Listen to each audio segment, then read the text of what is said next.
Mathematical tool.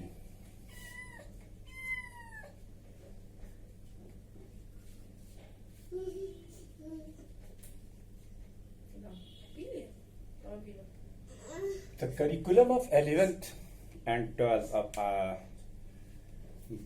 board is strictly based on the Newtonian mechanics and electromagnetism of Michael Faraday and all these scientists. So इस mathematics हमें यहाँ पर एक mathematics की नई branch पढ़नी है। जो लोग 11th में मैथमेटिक्स ऑपरेट इलेक्ट करेंगे उनके लिए तो खैर ये ब्रांच उनको बहुत डिटेल में पढ़ना है, लेकिन जो लोग बायोलॉजी लेंगे उनके लिए थोड़ा सा दिक्कत रहता है, क्योंकि ये फिजिक्स की मैथमेटिक्स है और हमें इसको समझना बहुत ज़रूरी है अगर हम आगे के लिए फिजिक्स पढ़ना चाहते हैं। तो इसीलिए मैंने आपको फिजिकल क्वांटिटी के इंट्रोडक्शन के बाद सबसे पहले मैथमेटिकल टूल पढ़ाना ज़रूरी समझा और इसलिए आपके सामने आज ये लेक्चर हम कर रहे हैं। तो मैथमेटिकल टूल में मैथमेटिकल टूल में देखिए, जैसे कि आपने ट्रिग्नोमेट्री के वो फार्मूले sine square theta plus cos square theta is equal to 1 plus tan square theta is equal to sec square theta 1 plus cot square theta is equal to cosec square theta, या sine 2 theta का formula, या फिर आपने trigonometrical values को याद करना है। तो वो सब चीजें आप पहले से पढ़कर आए हुए हैं। जो एकदम नया चीज है, नया मामला है, वो हम आपके सामने डिस्कस करेंगे। तो बच्चों, न्यूटन की जो मैकेनिक्स थी जो कि हमें 11th में पूरी पढ़नी है, आधी बुक उसके ऊपर बेस्ड है, वो डिफरेंशियल और इंटीग्रल कैलकुलस नाम की दो ब्रांचेस से मिलकर बनती है, जिसको कि हम कैलकुलस कहते हैं। तो कैलकुलस फिजिक्स की मैथमेटिक्स की एक ब्रांच है। कैलकुलस मैथमेटिक्स की एक ब्रांच है जिसके दो हिस्से हैं, एक है differential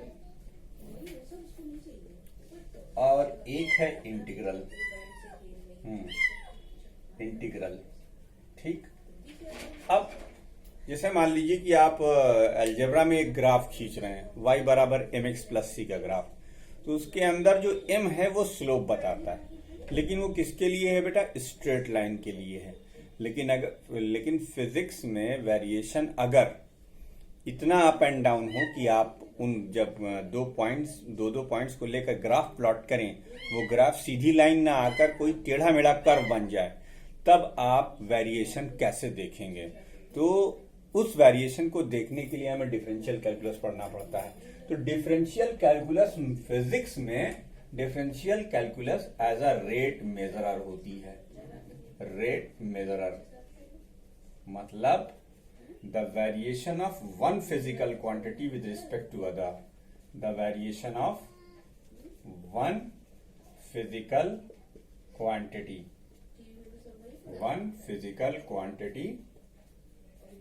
with respect to other, ठीक है। उसी तरीके से जब एरिया जैसे आपका स्क्वायर का आपको निकालने के लिए कह दिया गया, साइड का स्क्वायर कर दिया आपने, रेक्टेंगल कह दिया, लेंथ इंटू ब्रेथ कर दिया आपने, ठीक है। वॉल्यूम निकालना है आपको, तो वॉल्यूम में आपने length into height into breadth कर दी। तो ये सिंपल फार्मूले अलजेब्रा के हैं। लेकिन अगर एरिया आलू के शेप का हो, ठीक है, एरिया बैंगन के शेप का हो, या कोई भी इरेगुलर शेप हो, मतलब जिसका शेप आप एग्जैक्टली डिटरमाइन नहीं कर सकते, लेकिन अगर उसकी लिमिट पता है, तो यहां पर हमारी इंटीग्रल कैलकुलस काम आएगी, है ना। इसका मतलब इसका एक बात होती है टू सम अप। फिजिक्स में बेसिकली ये टू फाइंड द एरिया होती है, ठीक है। To find the net variation of a physical quantity. तो किसी भी फिजिकल क्वांटिटी के नेट वेरिएशन के लिए हम किसका यूज करते हैं? इंटीग्रल कैलकुलस का। और किसी भी फिजिकल क्वांटिटी का दूसरे फिजिकल क्वांटिटी के रिस्पेक्ट में चेंज होने के पैटर्न का जो हम डिस्कशन करते हैं वो हम डिफरेंशियल कैलकुलस कहते हैं। तो मैथमेटिकल टूल की जो सबसे इंपॉर्टेंट ब्रांच है, जिसका की यूज आपको पूरे 2 साल लगातार करते रहना है, वो हम आपके सामने आज डिस्कस कर रहे हैं और आपको इसे ध्यान से समझना और नोट करना। ठीक है बच्चों।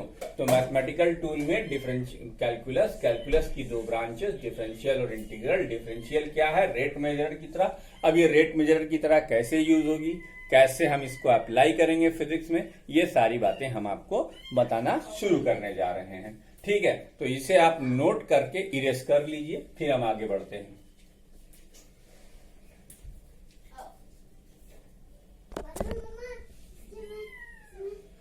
तो डिफरेंशियल कैलकुलस हम स्टार्ट करेंगे। सबसे पहले डिफरेंशियल कैलकुलस।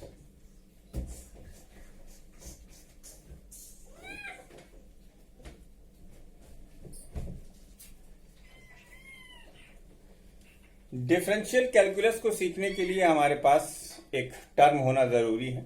इसके बारे में आपकी बुक में एलाबोरेशन नहीं किया गया है, इसीलिए इसको हम थोड़ा धीरे पढ़ेंगे, ध्यान से पढ़ेंगे और प्रैक्टिस जरूर करेंगे। तो जो जो यहाँ पर पढ़ाया जाए और जो जितने क्वेश्चंस मैं बोर्ड पे लिखूंगा वो आप प्लीज जरूर करेंगे। ठीक है, जितना अच्छे से आप इसको सीखेंगे उतना आपके आगे के लिए फायदेमंद रहेगा पूरी फिजिक्स को समझने में। तो डिफरेंशियल फिजिक्स में जब हमने फिजिक्स स्टार्ट की तो आपसे कहा कि फिजिक्स की एबीसीडी क्या है? Physical quantity. वैसे ही डिफरेंशियल कैलकुलस की लैंग्वेज क्या है, किसमें हम डिफरेंशियल कैलकुलस पढ़ेंगे? तो ये है फंक्शंस।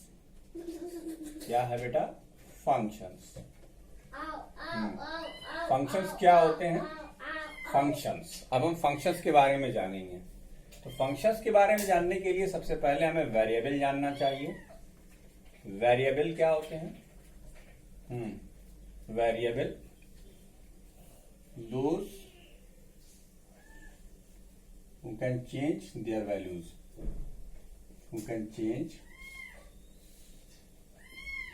their values। अब वेरिएबल दो टाइप के होते हैं, इंडिपेंडेंट वेरिएबल और दूसरा होता है डिपेंडेंट वेरिएबल। देखो, जैसे कि तुमने वो देखा एक equation, for example y is equal to mx। एक बहुत छोटा सा एग्जांपल लिया है। तो जब आप इसका ग्राफ प्लॉट करते हो,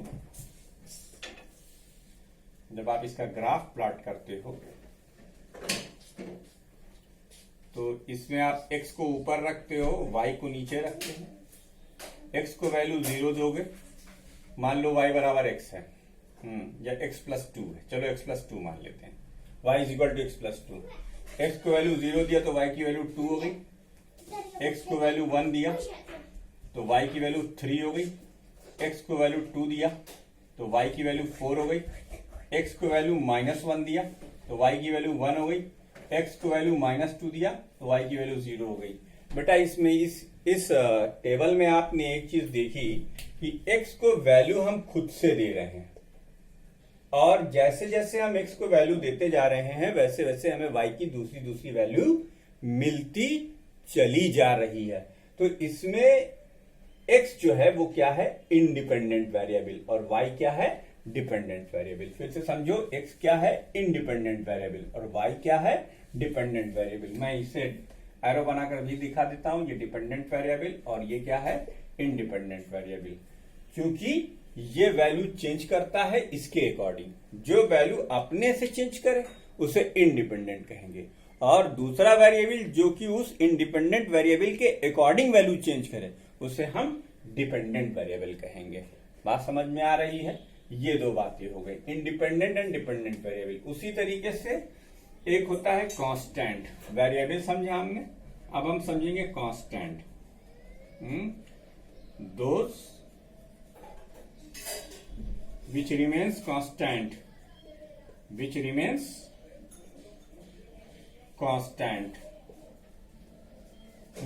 एक रास की बात बताएं, सिर्फ नंबर ही कांस्टेंट नहीं होते, फिजिक्स में बेहिसाब कांस्टेंट्स हैं।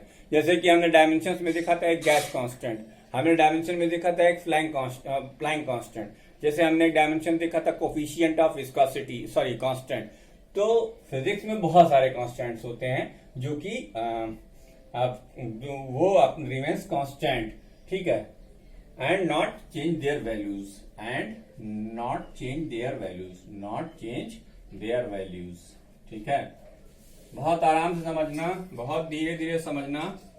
ठीक है, देयर वैल्यूज। और कमेंट करके हमें जरूर बताना, कोई बात अगर नहीं समझ में आएगी तो उसे हम बताएंगे आपको, तो कमेंट में बताइएगा बस। ठीक है, और प्लीज सब्सक्राइब माय चैनल ताकि आपको पता लग सके कि क्या नया आया है। ठीक है, तो वेरिएबल और कांस्टेंट ये दो चीजें होंगी, इसको भी नोट कर लीजिए, फिर हम आगे बढ़ते हैं।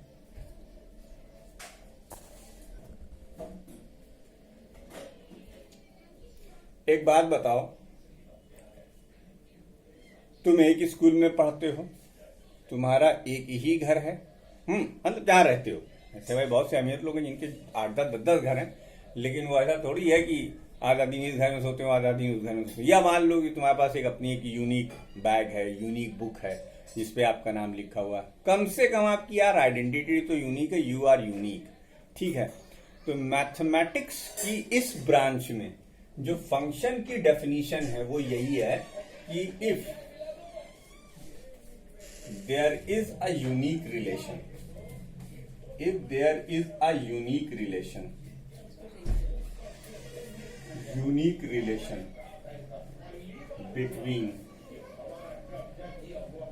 independent and dependent variable, then relation is called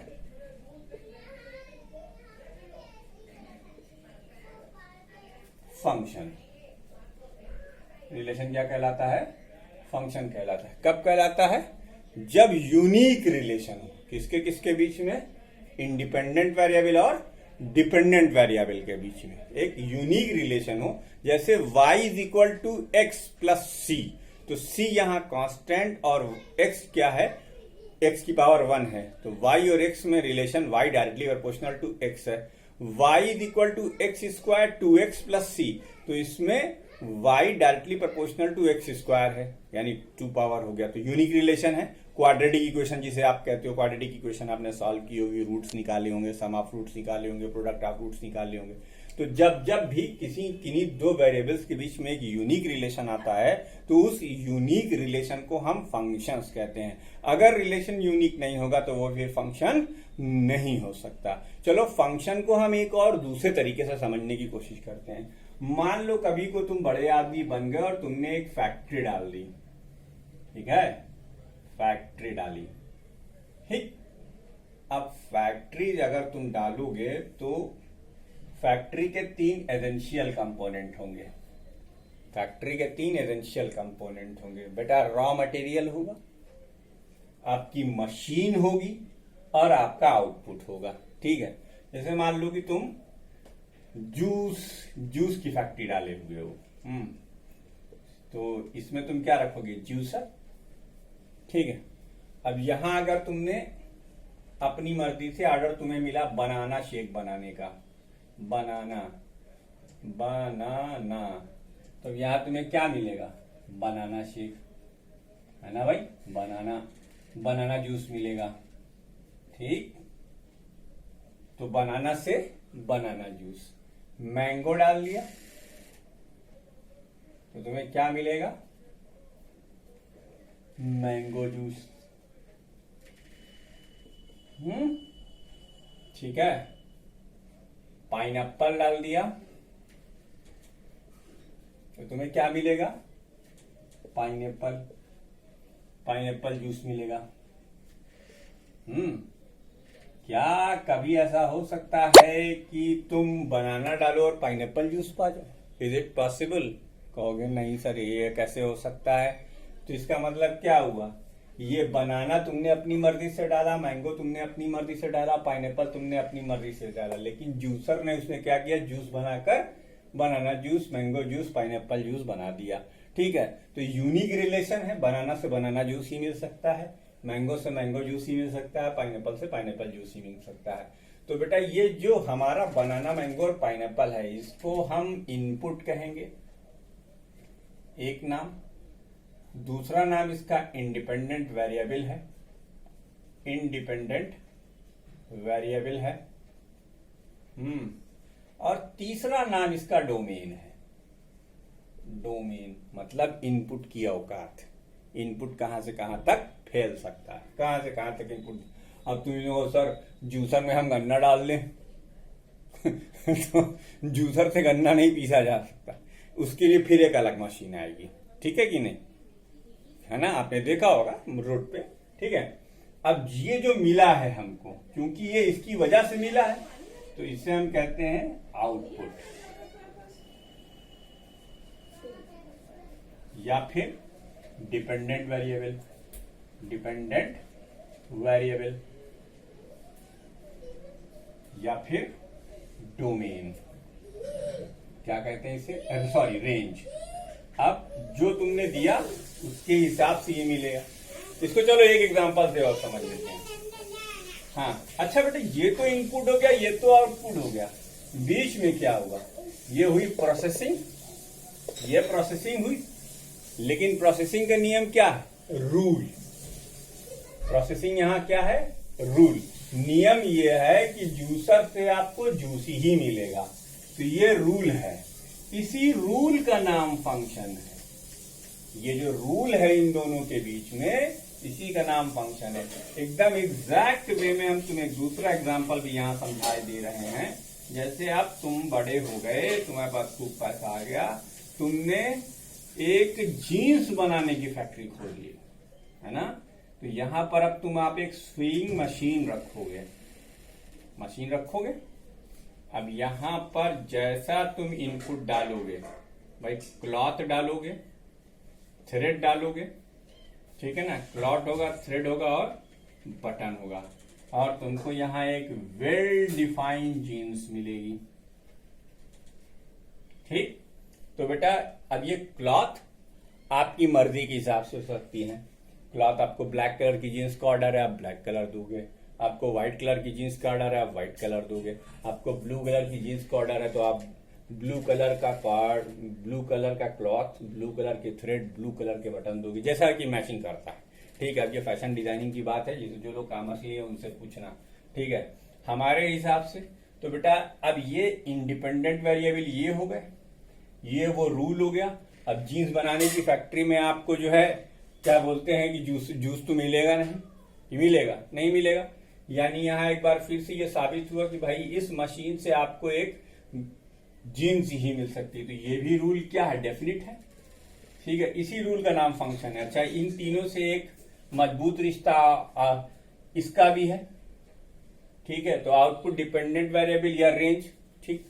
तो इसकी एक डेफिनेशन हमारे हिसाब से यहां पर और लिख देना चाहिए। हम क्या लिख देते हैं, हम लिख देते हैं if there is a unique rule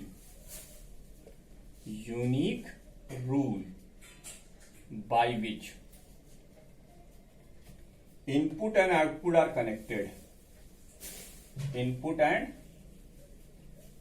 output are connected or related,